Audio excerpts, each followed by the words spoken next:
What's going on, people, and welcome back to Total Spurs. Burnley 2, Tottenham 5.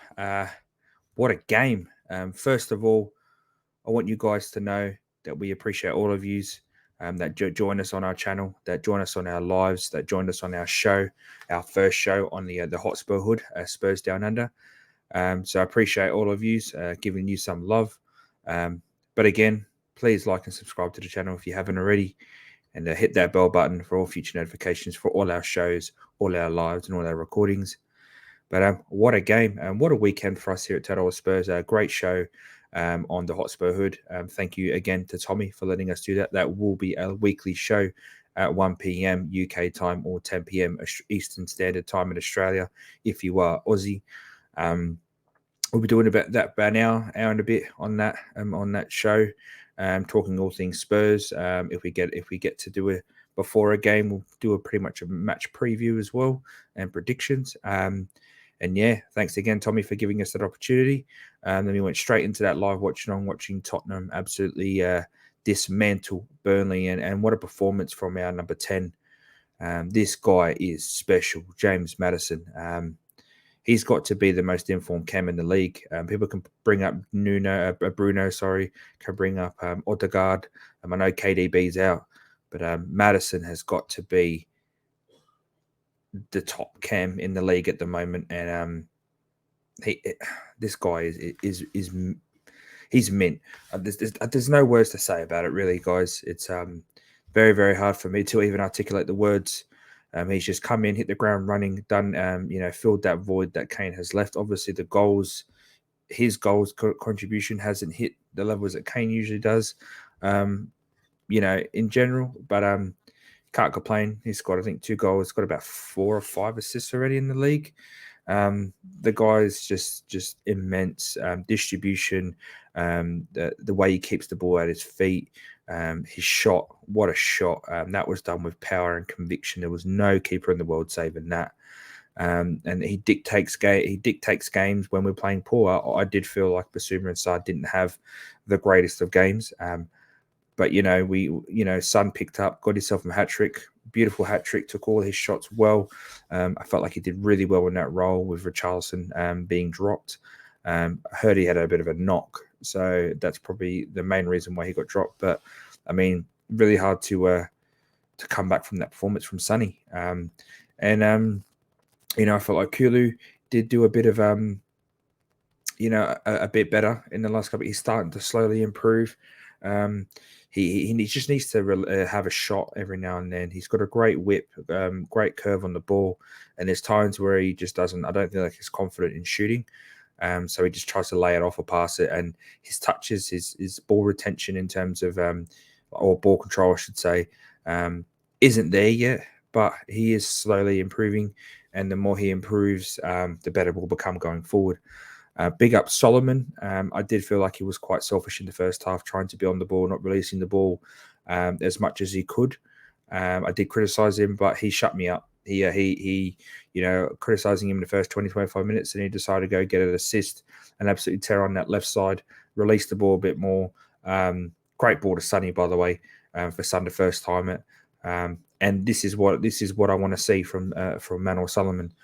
Coming in, has an opportunity to play on that left, and really, put in a great performance after, the initial probably jitteriness, coming in first start, in the Prem, and having to feel the boots of Son.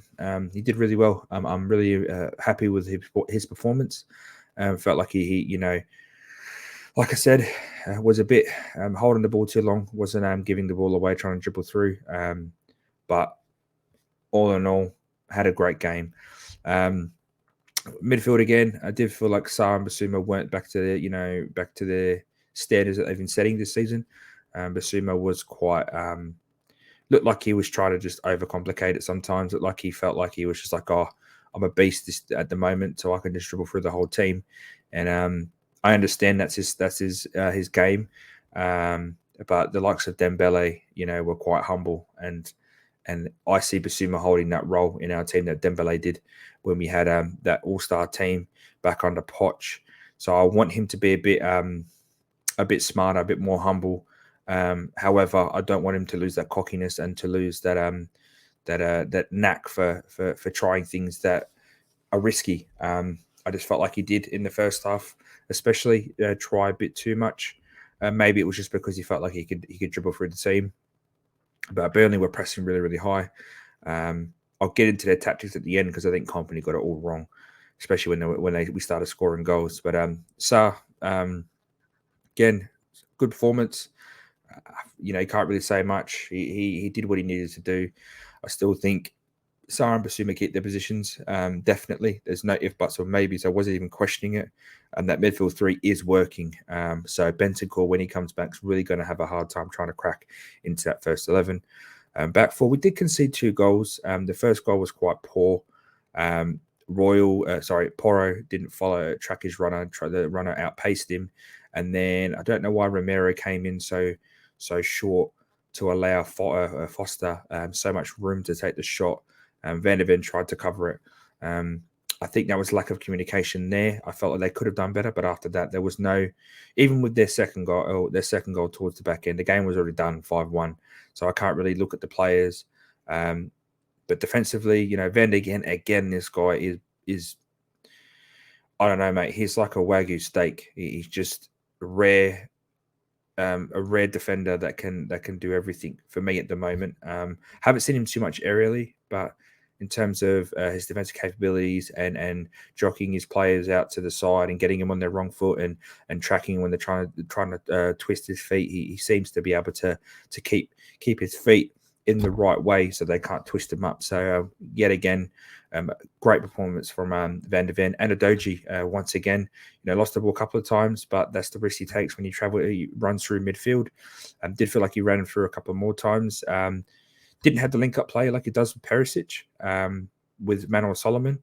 But Udogie's been, for me, he's had 6 or 7s out of 10 so far, minimum this season already. And he's just come back in. Everyone's saying he might be lightweight, or he can't defend in the Prem. The quick wingers that, and the fast pace that the Premier League has. He's slotted right in like he's been here for a couple of years. This kid is mint. And Vicario, apart from the 2 goals, great save, tipped it over the bar when it was deflected. Great reflexes. Yet again, this guy is showing that he has an ability there, really good ability, really good shot stopping. He's very agile, good reflexes. It's just unfortunate that he conceded 2 goals, but I'm not going to rag on him for that. Not really. It was kind of really hard to save those 2 shots. It wasn't like it was something like near post that he should have saved. Onana. But overall, the team had a great a great game. Obviously with the score 5-2. And yet again showing that questions got to be asked about that Fulham game if he knows this team can go out there and dismantle Bournemouth the way they did. But we're not going to keep going on to that because we have to move on. We can't keep going back to that game, even though it hurts us that we've lost the chance at a trophy in August. But big ups to Romero, by the way. That shot was a peach of a shot. Like, that sat right up for him, and he smashed that. And the control we had to pull it in to, I think it took a slight deflection and it hit the post and went in, but it was a banger of a shot. He's really impressed me this season with his composure. I feel like he really trusts Van de Ven. Him and Van de Ven are working. Everyone was questioning, Van de Ven's too young, he's not experienced, only got 60 games. Tapsoba has 200 plus. Romero has kind of, I think maybe it might be even Ange has told him, you don't have to rush out in this system. You don't have to take someone out. You don't have to be the enforcer. Just, hold your line, go out when you need to, make the tackles, clear the ball. Like I said, apart from that first goal where I felt he could have done better, he has been immense this season with Van de Ven in the middle. Probably, not the best 2 pairing, but he's been top 5 pairing those 2 this season so far. And I hope it keeps going. Might be a big stretch. People might flame me for it, but I don't care. That's just the way we're playing, the way Romero and Van de Ven are playing. They're getting in the box. They're getting involved. Romero's already got 2 goals this season for us already. Unluckily that he had to get taken off in the first game. I think like he could have really had a great game with VDV, but with these 2 at the back and with Porro and Udogie, and big ups to Porro. I haven't really mentioned him, but what a pass to Sonny for his goal. That was and the thing is, he had a few of those in his locker today. Defensively, once again, he does leave a bit of space because he does push up so high. Can't really. I do blame him. Like, I do get on him for it in the streams, but looking back, you can't really get to him because that's the kind of style that we play. Did feel like he should have got closer to his man when they scored their first goal, but he's just got so much ability. There's no question now he has to start over Royal. If he can work a little bit more on his defensive capabilities, we have a really good set four at the back, good midfield three, and once we sort out our front three, I think we can really have a good season. I'm not going to go too overboard and say we're going to get top four. I feel like we're still going to be top six in and around that area, fifth, sixth, seventh. I predicted sixth this season, so if we can get around there, we're improving. But we don't know. We never know what's going to happen. You look at Arsenal last season, look at Leicester the season they won it. Stranger things have happened. And I don't want to get too overboard with it, but I'm really, really happy. Mentioning on that on Kompany's tactics, I don't know why they tried to press us so high and then play out from the back. The amount of times that they played out from the back and we stole the ball off them or put the pressure on the goalkeeper where we could have scored one or two more goals. Kompany needs to have a plan B. This is what I kind of worry about with Ange. Do we have a plan B if teams are pressing us really, really high? Brentford did it against us and did it with effect when they needed to. Bournemouth kind of did it, but we kind of played through it and eventually got into our groove. Fulham did it in the cup game, but obviously that wasn't the main. It was 9 plays change. So, I just hope that Edge has something back in the back of his pocket in case his system doesn't work. We can kind of alternate things. He has kind of chucked a few players here and there, but that's what let Burnley down. They're playing out from the back really, really hurt them because we pressed so high. Give it to Sonny as well. The amount of times he pressed and made the goalkeeper make a mistake, that's what I want to see. And that's where I think Harry Kane wouldn't have been able to do this season as much as I love the guy. Richarlison does do it, but I just feel like Sonny has so much conviction when he runs. But overall, guys, what a game, 5-2. We're in an international break now, so our next game will be Sheffield. We are going to get a video out to you guys probably tomorrow. We're gonna discuss the whole Johnson situation about where does he fit into the team, and if Sonny is going to be the main guy up front now from that performance. You never know. Ange might like what he see. But once again, guys, like and subscribe to the channel. We are going to be having our weekly show again, as I said, every Saturday, 10 p.m. Australian Standard Time, 1 p.m. UK time. Join me, Dane and Brad on that on Tommy's channel. Hit that bell button as well, guys, for all the lives and all the videos that come out. And we say here at Total Hotspurs, stay safe, take it easy, and as always, guys, stay Spursy.